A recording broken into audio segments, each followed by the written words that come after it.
Hi everyone, welcome to my kitchen garden, and today we're going to focus on these plants, on courgettes, and how I plant and grow them here in my garden in the East Midlands.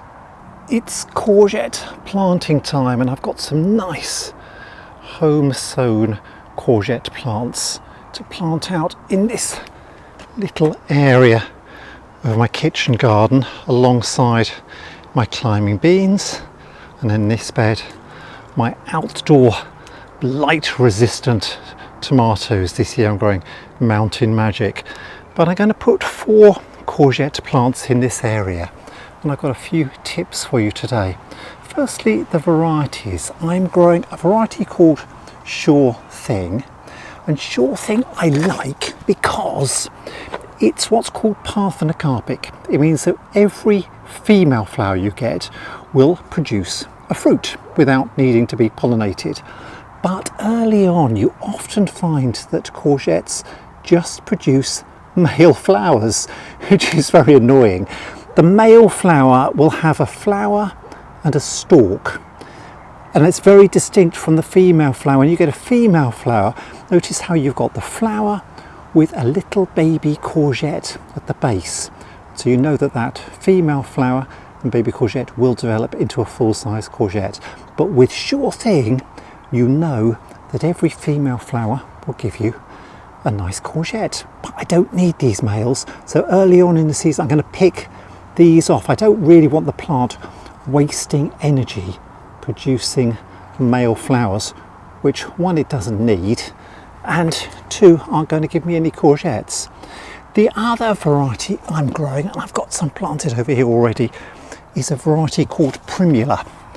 And I do like Primula because there's a disease of courgettes called powdery mildew, and lots of varieties succumb to that during the summers, particularly if it's a hot, dry summer.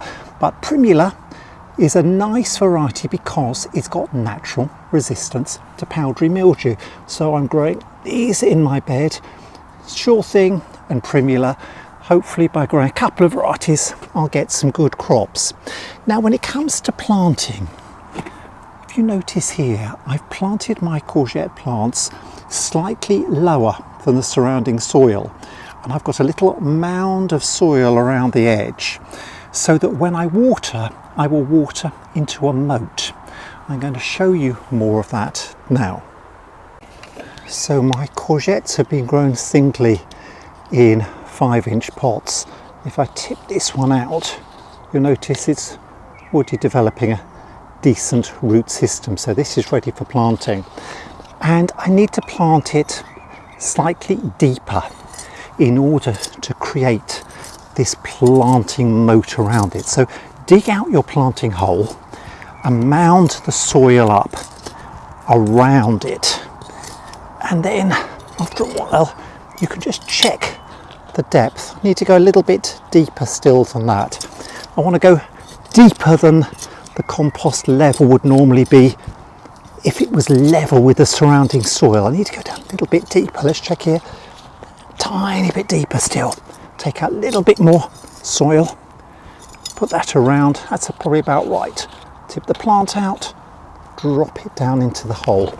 Now if I just back some soil around that root ball and firm it down with your fingers, don't need to push too hard because that soil will settle down when you're watering the plant. And you'll notice now how if I just mound this soil up around it, the plant itself is like in a little indented area with the soil mounded around. Then when it comes to watering, you can water into this little moat. So the water is directed towards the root ball of the plant. You can do the same with other things. You can do the same with tomatoes and other crops. But notice here now how I can water in. All of that water is going to be directed towards the root ball of the courgette, helping to settle the soil around it, rather than the water flooding out onto the surrounding bed. So when I come to water my courgettes, and I'll probably be watering these 2 or 3 times a week during the really hot weather, you know that the water has been directed towards that root ball, and this water sinks down into the soil to make sure that there's a good supply of moisture for the courgette. If as an alternative, I would just be watering over the whole bed, you'll just be encouraging weeds to grow on all of this soil. So by directing the water down into these individual moats, you just give the plants some water, and that does help to cut down on weeding too. So there you have it, a little tip for today.